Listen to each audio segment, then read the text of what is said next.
말씀을 선포합니다. 아멘. 자, 광고 말씀 드리겠습니다. 특별한 국내 사정은 없고요. 새로 뽑힌 지도자들과 질도자와 또 새롭게 선대해지는 준비되어지는 국내 또 지도자들의 강요들이 잘 뽑혀서 우리나라가 안정적으로 이렇게 세워져 갈 수 있도록 기대해 주시길 바라고, 특별히 우크라이나와 러시아가 지금 전쟁을 하고 있죠. 이 전쟁이 속히 멈춰져서 세계 전쟁으로 발전되지 않도록 이렇게 우리가 많이 기도해야 될 줄로 믿습니다. 뉴스를 들어보니까요, 각국의 그 옛날 말로 하면 의병이라고 그러죠. 의병. 각국에서 그 전쟁에 도움을 주고자 우크라이나로 또는 러시아로 그렇게 들어간 민간 군인들이 있다고 그래요. 뭐 요즘 말로 얘기하면 용병이라 그러더라고요. 자, 이런 부분들이 참 심각한 것 같아요. 어떤 이해 타산이 안 맞아서 당사자 간의 전쟁은 전쟁이라 하더라도 이렇게 용병들이 전투에 투입된다라고 하는 것은 굉장히 좀 심각한 문제죠. 그래서 우리나라에서도 또 얼마의 수가 또 넘어 그쪽으로 또 전쟁을 하기 위해서 갔다 그러고요. 또 다른 나라에서도 여러 나라에서 또 들어갔다고 합니다. 러시아 지도자도 마찬가지고 우크라이나도 마찬가지고 누구든지 와서 싸움에 도움을 주신다면 뭐 총기를 지급하겠다라고 그렇게 방송으로 공공연하게 얘기를 하고 그랬는데요. 전쟁을 점점 키운다는 생각을 하지 않을 수가 없습니다. 용병들이 투입된다라고 한 것은 또 세계 방산 사업자들이 그곳에 무기를 팔고 또 그것을 소모하고 그것으로 이익을 가지고 하는 일들을 벌이고 있거든요. 그래서 이 전쟁을 빨리 끝낼 생각이 없는 것 같은 그런 불안한 마음들이 생길 수밖에 없습니다. 이렇게 말씀드리면 좀 그렇지만 당사자 간에 전쟁을 하게 되면 금방 끝날 수 있는 부분인데 옆에서 지원군이 들어가고 또 지원 물자들이 들어가고 그렇게 되는 거죠. 그렇게 되면 양쪽의 힘이 줄어들지 않고 계속해서 그 힘이 증강하기 때문에 싸우려고 하는 의지가 있는 이상 멈출 수 없는 그런 상황이 되어버렸습니다. 그래서 이 전쟁은 사실상은 국제전쟁이구나 라는 생각을 했습니다. 속히 전쟁이 끝나서 모든 것들이 수습되고 또 파괴된 것들이 다시 수습되어지는 그런 날이 속히 와야 되겠습니다. 먼 나라 얘기로만 생각하지 마시고 우리가 기도를 좀 많이 해야 될 것 같아요. 자, 그리고 다른 어떤 부분은 없고요. 국내 안전과 해외 안전 그것밖에는 없습니다. 자, 오늘 말씀 보도록 하겠습니다. 창세기 36장에 있는 말씀, 36장 1절에서 43절까지의 말씀 가운데에서 40절에서 43절까지 읽고 오늘 본문을 살펴보겠습니다. 40절에서 43절 제가 읽습니다. 에색에서 나온 족장들의 이름은 그 종족과 그 거처와 이름을 따라 나누면 이러하니 딥나 족속, 알와 족속, 여대 족장, 오올리바마 족장, 옐라 족장, 디논 족장, 드나스 족장, 대만 족장, 립살 족장, 막디엘 족장, 이람 족장이라. 이들은 그 구역과 거처를 따른 에돔 족장들이며 에돔 족속의 조상은 에스더라. 아멘. 자, 오늘 우리가 살펴볼 36장의 말씀의 제목으로 S의 족보가 갖는 의미라는 제목을 함께 은혜 나누기로 원합니다. 자, S의 족보. 36장은 온전히 S의 족보들만 나와 있습니다. 사람들의 이름만 나와 있어요. 어떤 사건이나 이런 것들은 하나도 없고요. 오로지 S 자손의 족보, 그 이름들만 쭉 나열되어 있는데, 우리가 성경을 읽다 보면 정말 이 부분은 뭔가 싶으죠. 그냥 읽어도 스토리도 없고 내용도 없고요. 그냥 계속해서 태어나는 그런 얘기, 사람들의 이름들만 그렇게 나와 있습니다. 자, 근데 우리는 이 36장에 있는 S의 자손들을 통해서 우리가 알 수 있는 것들은 바로 하나님의 예언들이죠. 하나님의 예언. S가 야곱과 함께 이삭으로부터 받은 축복기도. 그 축복기도가 어떻게 이루어졌는가라고 하는 부분을 볼 때에 이 족보를 통해서 우리가 그것을 짐작할 수 있는 것이죠. 야곱에 대해서는 외삼촌, 바단 아람에 있는 외삼촌의 집에 가서 다시 에스를 만나기까지의 스토리가 쭉 나와 있습니다. 그래서 그 야곱에 대한 스토리는 우리가 이미 알고 있어서 그 장자의 축복 기도와 하나님의 예언이 야곱의 삶을 통해서 어떻게 이루어졌는가 하는 것을 우리가 짐작할 수가 있는 거죠. 마찬가지로 에스에게도 축복 기도가 있었고, 그렇다면 그 축복 기도가 S에게는 어떻게 이루어졌는가라고 하는 부분들을 볼 때에 여전히 S에게도 많은 자손들이 태어났고 그 자손들이 넓은 지역에 분포되어지면서 그 지역을 장악하고 있다라고 하는 모습을 우리가 볼 수가 있는 거죠. 그래서 S의 족보를 통해서 우리가 볼 수 있는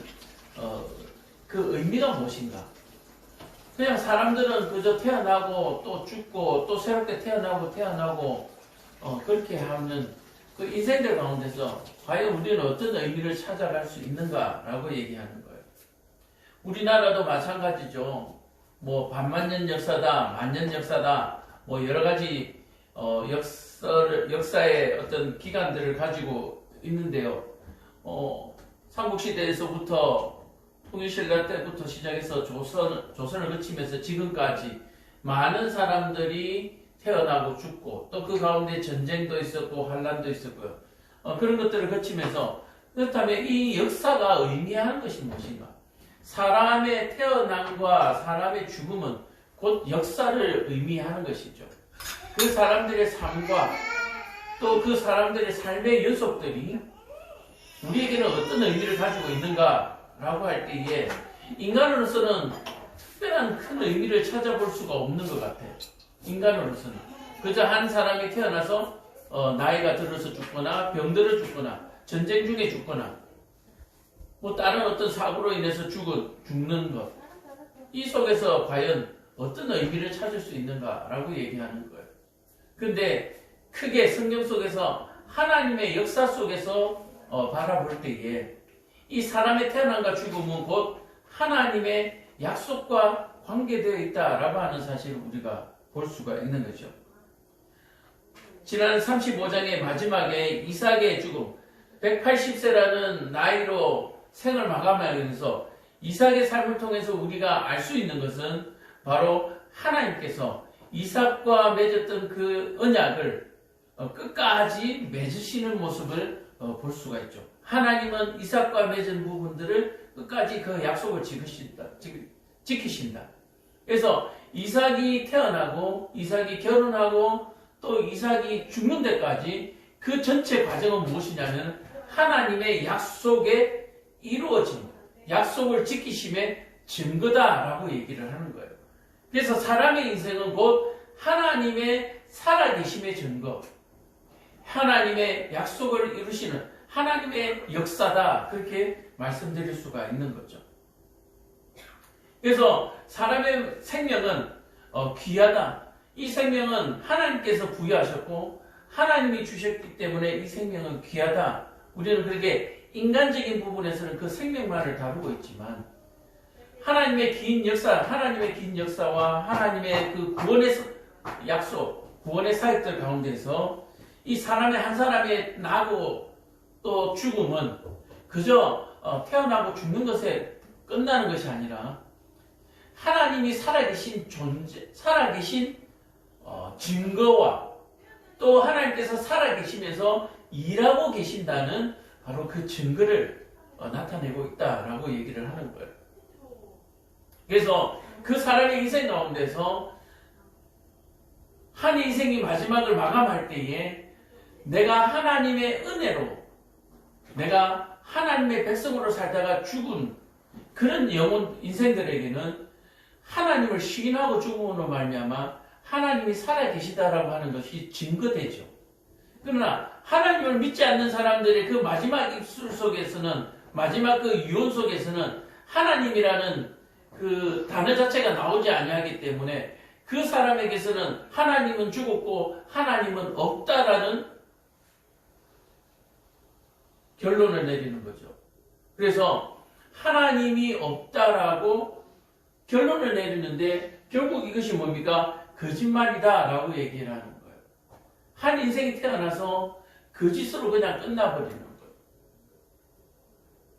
그래서 오늘 이 에세이의 족보를 통해서 우리가 조금 더 넓고 깊게 그렇게 볼 수 있는 저와 여러분 되기를 간절히 축원합니다. 제가 태어났습니다. 제가 이제 곧 하나님의 심판의 자리에 서겠죠. 그렇다면 우리의 인생이, 저의 인생이 하나님이 살아계시다는 증거, 하나님만이 우리를 구원하실 수 있다라고 하는 그 비밀, 그것을 우리가 땅속에 이 썩을 육체와 함께 묻어버린다면 이 인생은 이 땅에 와서 아무 의미 없이 그냥 먼지와 같이 티끌과 같이 살아가게 되는 것입니다. 그러나 한 인생이 태어나서 하나님은 살아계시고 하나님은 내 인생 동안에 일생 동안에 동행하여 주셨고 또 그 하나님은 그 죄로 말미암아 지옥에 갈 영혼들을 구원하시는 사역을 여전히 지금도 하고 계신다라고 하는 그 증인으로서 그 생을 마감하는 것은 큰 의미가 있는 것이죠. 큰 의미가 있는 것이 아니라 그것이 사람의 태어남의 목적이다. 인생의 생명의 목적이다. 그렇게 말씀드릴 수가 있습니다.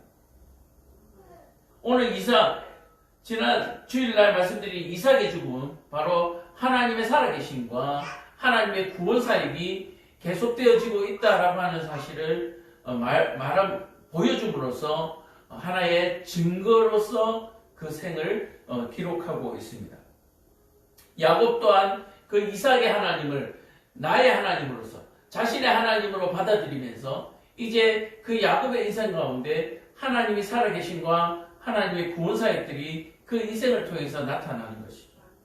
결국 사람의 역사는 사람이 무엇을 이루어내고 사람이 어떻게 만들어내는 그것이 역사의 목적이 아니라 하나님의 구원이 바로 인생의 목적이다. 그렇게 말씀드릴 수가 있는 것이죠. 자, 오늘 에서의 자손들을 보면 에서는 곧 에돔의 족보, 에돔 지역에서 자리 잡으면서 그 자손들이 번성하고 있음을 보여주고 있습니다. 자, 6절을 보면 에서가 자기 아내들과 자기 자녀들과 자기 집의 모든 사람과 자기의 가축과 자기의 모든 짐승과 자기가 가나안 땅에서 모은 모든 재물을 이끌고 그의 동생 야곱을 떠나 다른 곳으로 갔으니 두 사람의 소유가 풍부하여 함께 거주할 수 없으니라. 그들이 거주하는 땅이 그들의 가축으로 말미암아 그들을 용납할 수 없었더라. 이에 에서 곧 에돔이 세일산에 거주하니라. 이렇게 얘기해요. 이 에돔이라고 하는 것은 굵다라는 뜻을 가지고 있거든요. 그래서 이 S는 동생 야곱과 그 가진 것이 너무 풍성해서 한 지역에 같이 모여서 살 수 없기 때문에 따로 멀리 떨어져서 그렇게 살 수밖에 없는 환경이 마련되었다, 그렇게 얘기하는 거예요. 자, 여기에서 볼 때 야곱과 S가 떨어져서 살게 되는 이유가 무엇입니까? 이유가 그 소유가 많아짐으로 말미암아 다툼과 분쟁 때문에 멀리 떨어져 살게 되는 것이죠. 자, 마찬가지로 사람과 하나님이, 우리 인생들과 하나님이 멀리 떨어지게 되는 이유가 뭡니까? 많이 소유함으로 말미암아서 하나님과 멀어진다라고 얘기를 하는 거예요. 자, 많이 소유했는데 많이 소유한 것을 어떻게 해요? 나눠주고 분배를 하게 되면 가진 것이 소유가 작아짐으로 말미암아서 하나님과 가까워질 수 있다라고 하는 공식을 우리가 유추해낼 수가 있습니다. 그래서 사람은 욕심이 많아지고 세상 것에 더 많이 갖기를 원하는 그 욕심으로 말미암아 하나님과 멀어진다라고 얘기하는 거예요. 그렇다면 인간의 그 삶의 목적이 무언가를 많이 가지려고 하는 목적이 아니라 하나님의 계획, 하나님의 구원을 그 사역에 함께하는 그 사람은 하나님과 영원히 동행하면서 살 수밖에 없다라고 얘기를 하는 거죠. 그래서 삶의 목적이 하나님에 있느냐, 삶의 목적이 세상에 있느냐라고 하는 부분에 있어서 어떤 것이 가장 바람직하고 또 그것이 어느 것이 더 영광된 것인가, 또는 어떤 것이 더 아름다운가 라고 하는 사실을 우리가 생각해 볼 수가 있는 거죠. 요즘 아이들을 만나게 되면, 제가 초등학교 아이들을 좀 계속 만나고 있는데, 만나다 보면 그런 얘기를 많이 해요. 어릴 때 꿈이 뭐냐고 묻는 친구들이 참 많습니다. 왜냐하면 자기들이 뭐가 되고 싶고 뭐고 하는 여러 가지 꿈들이 있으니까 과연 지금 어른들은 어떤 꿈을 꿨을까? 현재 제 모습을 보고 제가 현재의 모습이 과거에 어릴 때 꿈이었는가라고 하는 사실이 궁금한 거죠. 부모님들에게도 묻겠죠. 엄마하고 아빠는 어릴 때 꿈이 뭐였어? 라고 묻는다고 얘기하는 거죠. 그렇다면 엄마 아빠가 뭐라고 얘기하겠습니까? 물론 어떤 분들은 꿈을 이루신 분도 있겠죠. 나는 옛날에 과학자가 되고 싶었는데 그래 나 지금 과학자가 됐어. 그런 거죠. 나는 옛날에 의사가 되고 싶은데 그래 나는 의사가 됐어. 꿈을 이뤘어. 이런 분들이 있는가 하면 아빠는 옛날에 무슨 꿈을 가지고 있었는데 지금 이렇게 살고 있어. 꿈을 이루신 분도 있지만 꿈을 이루지 못한 분도 있을 거예요. 그렇다면 이 아이들은 왜 어른들이 어렸을 때 어떤 꿈을 꿨는지 왜 궁금할까요? 자신에 대한 미래에 대한 불안 때문에 그렇죠. 자신의 미래에 대한 불안. 나중에 변명거리를 한번 만들고 싶은 거죠. 엄마 아빠도 못했으니까 나도 못해도 괜찮아. 이런 변명거리들. 너 공부해 이러면은 엄마 아빠는 예전에 공부를 잘했냐? 아니 엄마 아빠는 못했어. 그러면서 왜 나보고 공부하라고 그러냐? 어떤 변명거리 또는 자기가 관심 있는 사람들의 과거의 꿈과 지금의 꿈이 어떻는지 비교해보고 싶은 것 때문이죠. 그래서 우리는 우리의 자녀들에게 또는 지금 현재 내가 어떤 꿈을 가지고 어떤 비전을 가지고 살아야 하는가라고 얘기합니다. 많은 분들이 요즘 어떤 꿈을 꾸고 살아가겠습니까? 내 집 마련 또는 취직 또는 승진, 직장을 다니고 있는 사람들에게 승진, 또 결혼의 정년기가 되는 젊은이들에게는 결혼, 이런 것들이 지금 문제지 않겠습니까? 그런데 성경 속에서 우리에게 요구하는 것은 무엇이냐면은 바로 구원에 이르는 것입니다. 구원에 이르는 것. 먼저 개인이 오늘 야곱과 같이 나의 하나님, 엘베델, 나의 하나님을 고백하는 것을 성경에서는 최고의 복으로 그렇게 기록하고 있습니다. 성경에서 엘베델을 고백하는 사람들에게 하나님이 동행하여 주심이 기록되어 있는 것이죠. 하나님이 동행하여 주시는 가운데에서는 어떤 축복이 있습니까? 내 자녀가 하늘의 별과 같이 바다의 모래와 같이 생육하고 번성할 것이다. 북쪽과 남쪽과 동쪽과 서쪽 내 눈에 보이는 모든 지역을 내가 너에게 주겠다라고 하는 그 복이 이루어지게 되어 있다라고 얘기를 하는 거죠.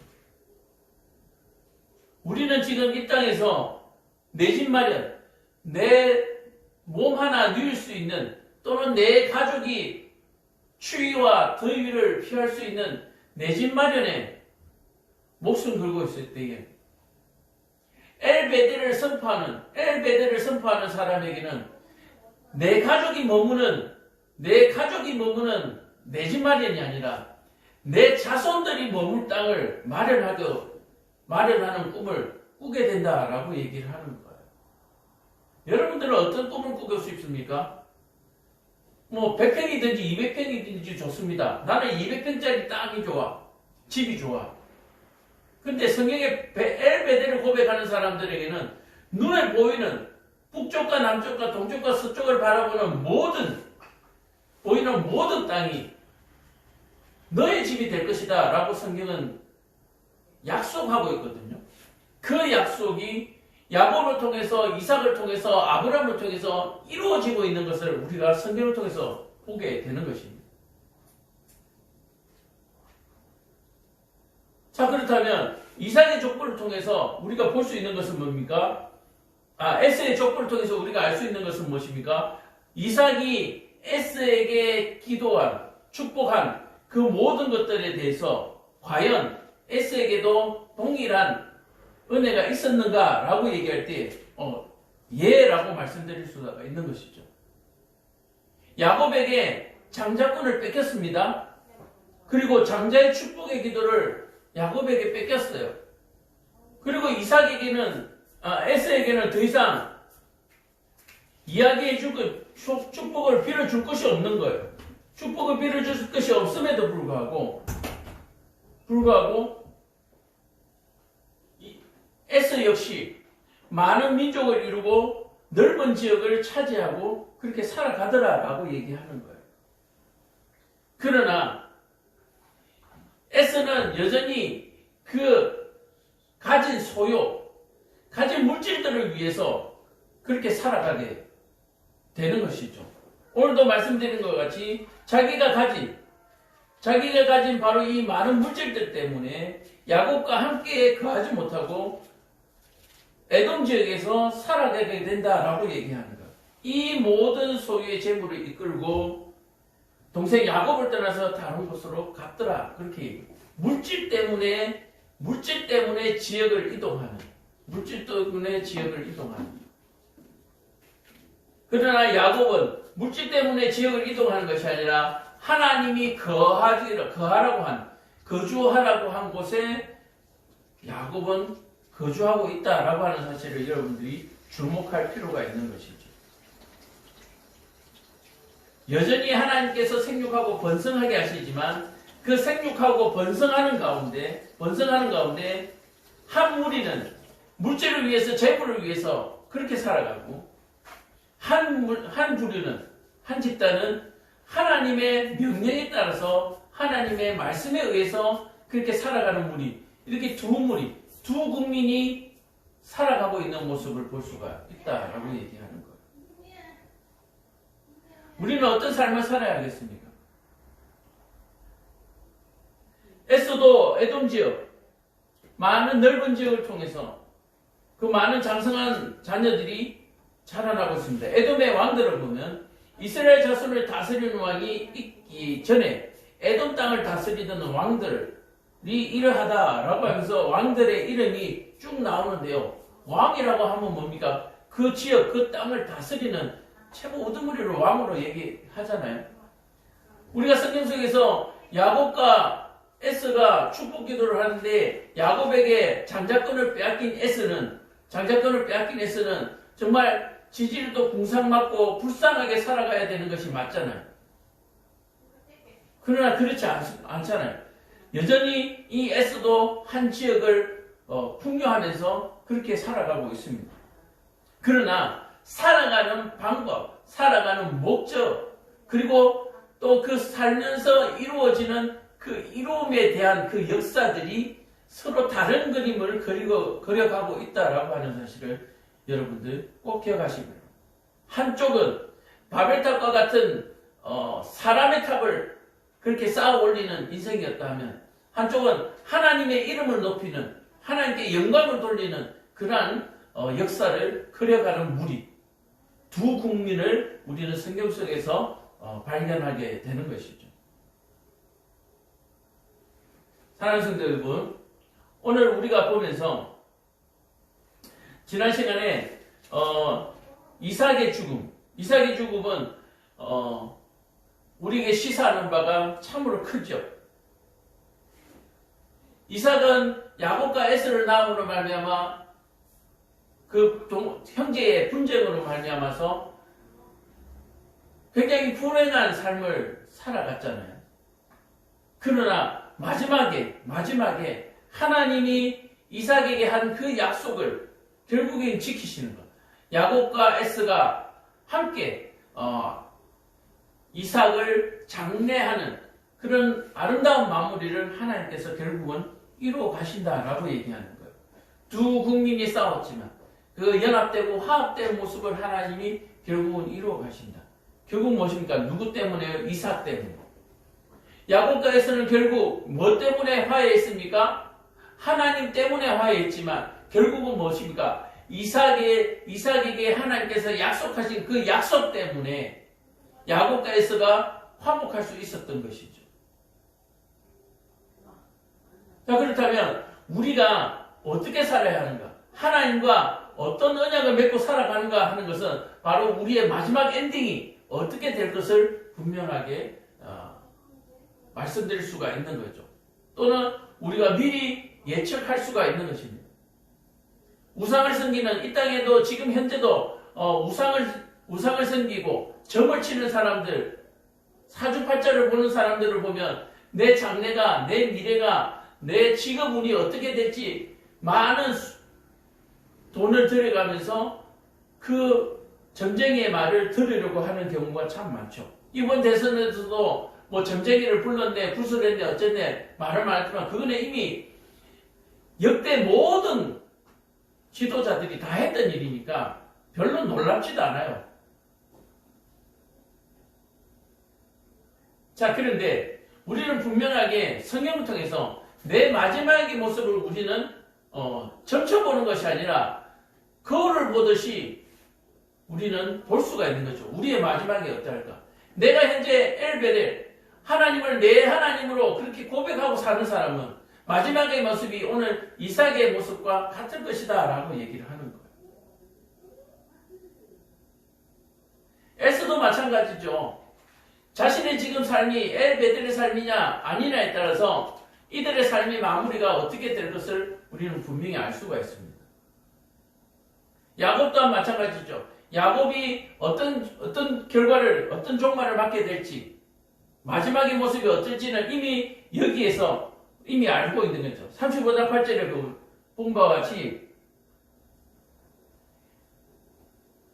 엘베델이라 해서 하나님을 자기 하나님, 내 하나님으로 그렇게 고백하면서 살아가는 모습을 통해서 야곱의 모습 또한 아버지 이삭의 모습과 같을 것이다 라고 하는 모습, 그것을 우리는 이미 창세기 마지막을 보지 않더라도 예측할 수가 있다라고 얘기를 하는 거예요.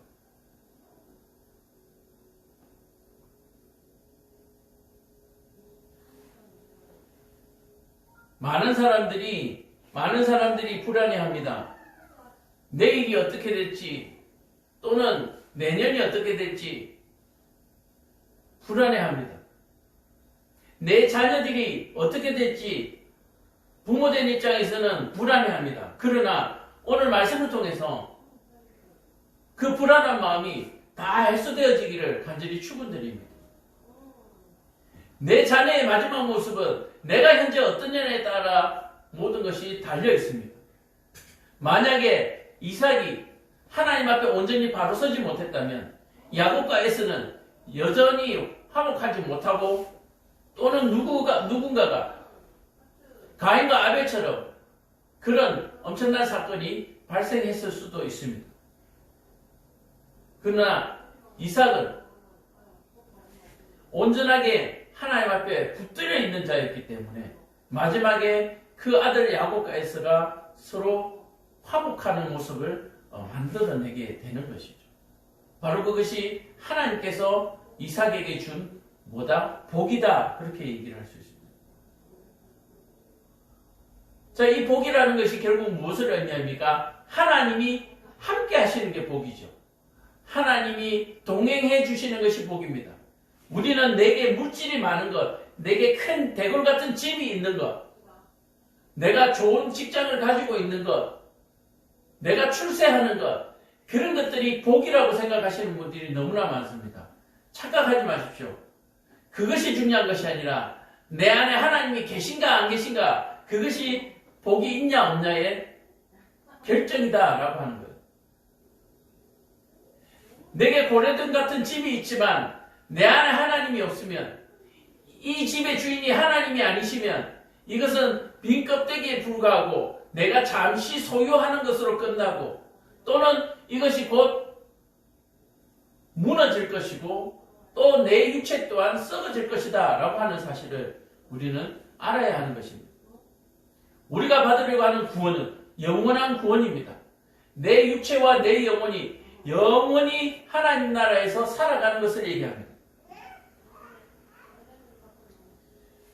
이런 생각을 해봤습니다. 과거에는 과학이라고 하면 어떤 것이 과학이었습니까? 우주과학.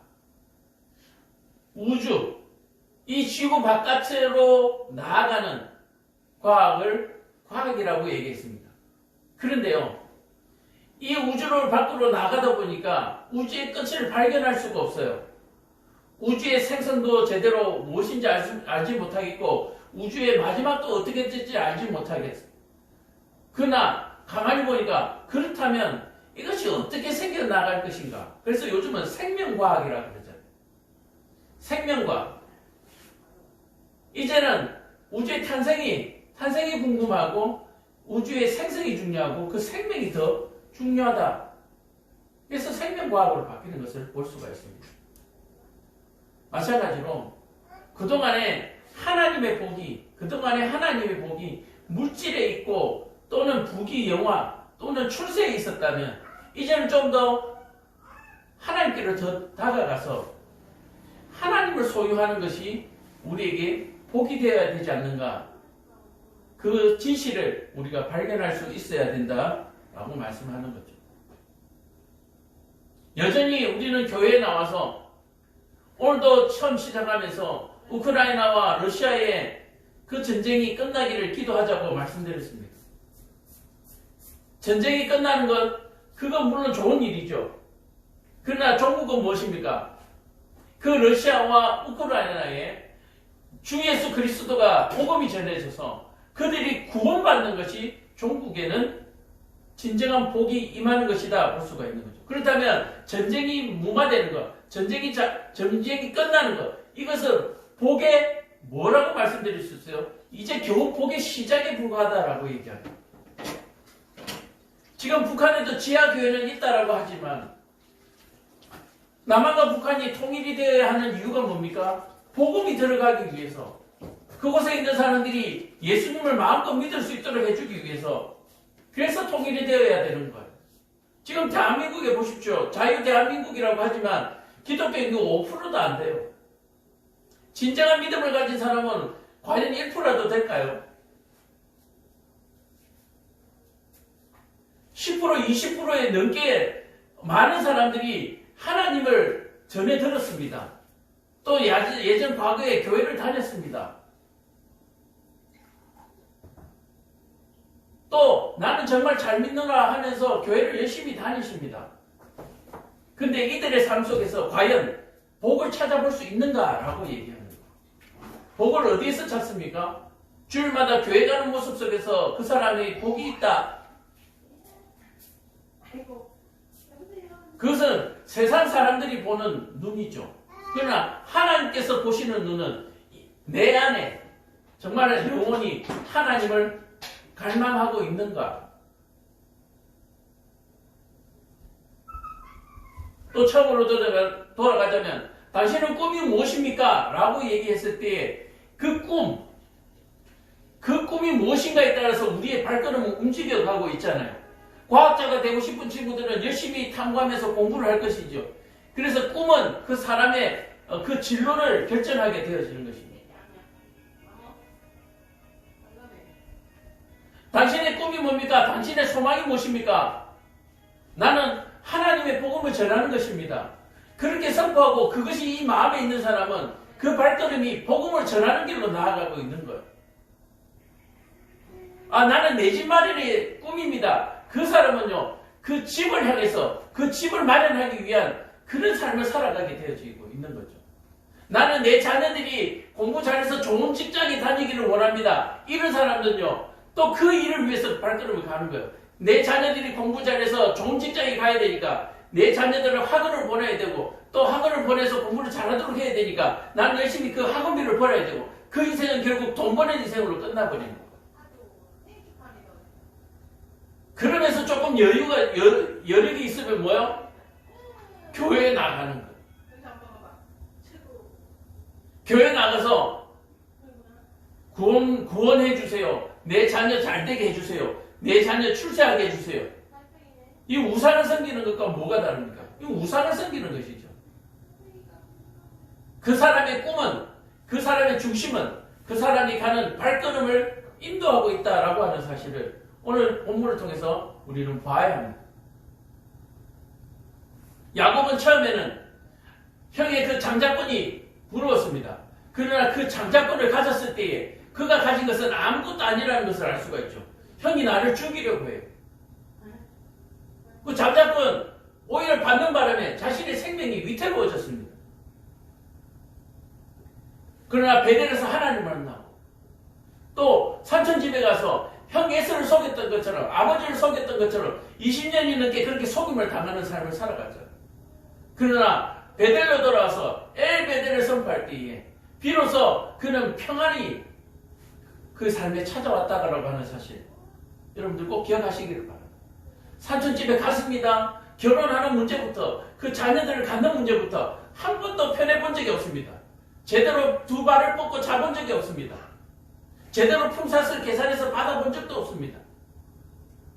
장자의 축복을 받고 나서 그에게 이루어진 일이 뭐가 있습니까? 그러나 엘베델을 선포하는 순간 야곱에게는 평안이 찾아오고 화평이 찾아왔습니다.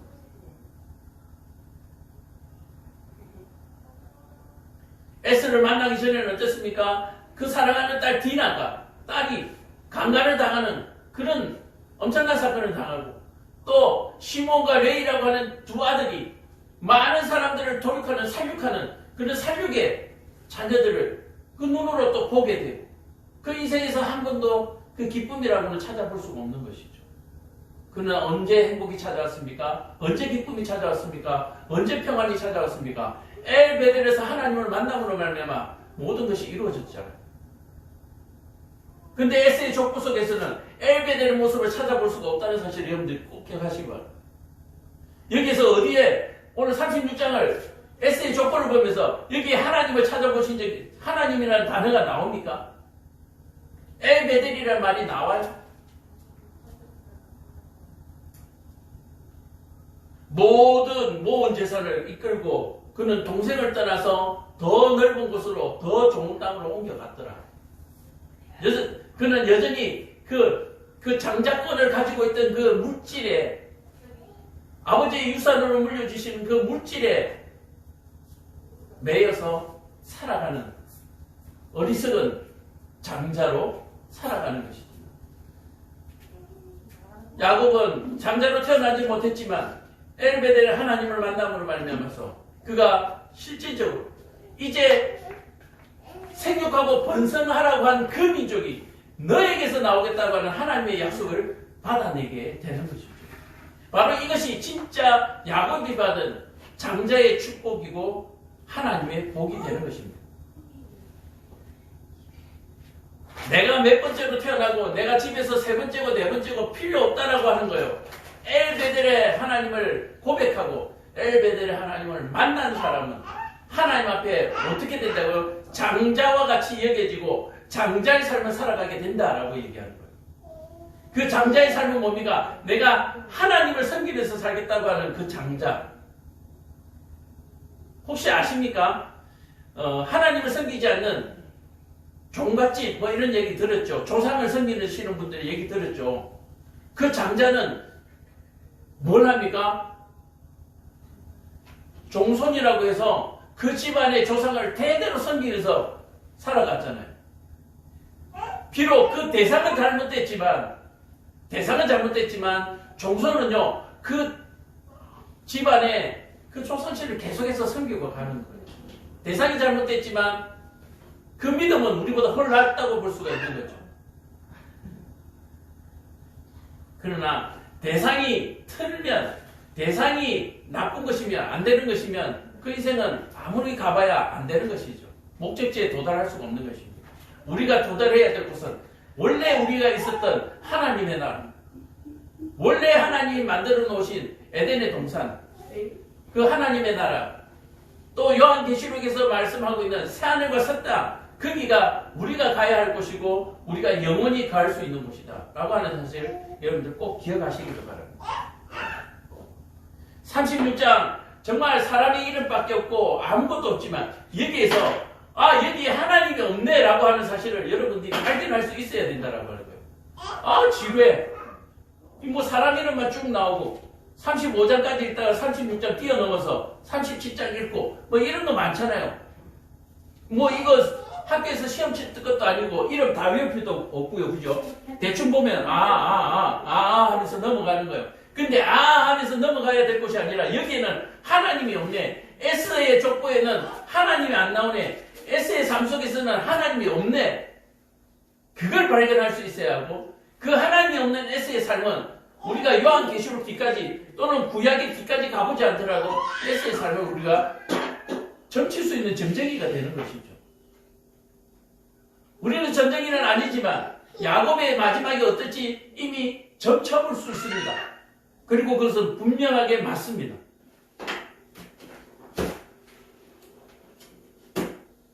말씀을 마무리하겠습니다. 오늘 S의 족보가 갖는 의미, 이 의미 없는 S의 족보처럼 살아가지 마시고 참으로 의미가 있는 야곱의 족보처럼 살아가시기를 간절히 축원드립니다.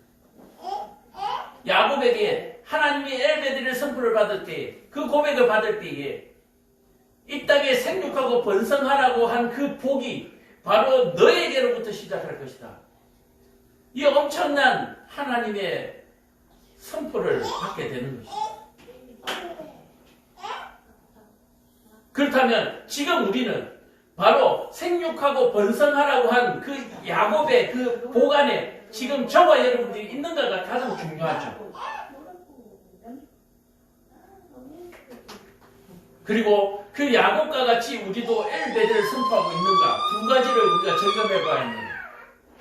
내가 만약 야곱의 족보 속에 있다면 내 마지막은 어떻게 될지 몰랐지만 어쨌든 야곱과 에서와 같이 화목할 것입니다.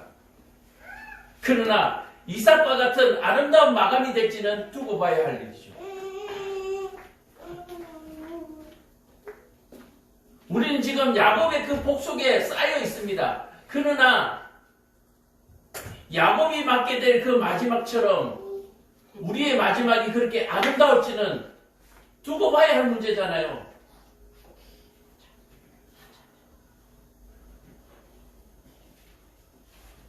오늘 말씀을 통해서 내 삶 속에서 하나님을 찾아내시고 하나님과 깊이 교제하시고 하나님과 동행하시고 그래서 엘베델을 선포하시는 오늘 에세의 족보처럼 하나님이 없는 족보가 아니라 우리의 족보 속에는 하나님이 내 이름보다도 더 많이 등장하고 내 자녀들의 이름보다도 더 많이 등장하는 그런 족보를 써내려 가시기를 간절히 축원드립니다. 기도하겠습니다. 사랑과 은혜가 충만한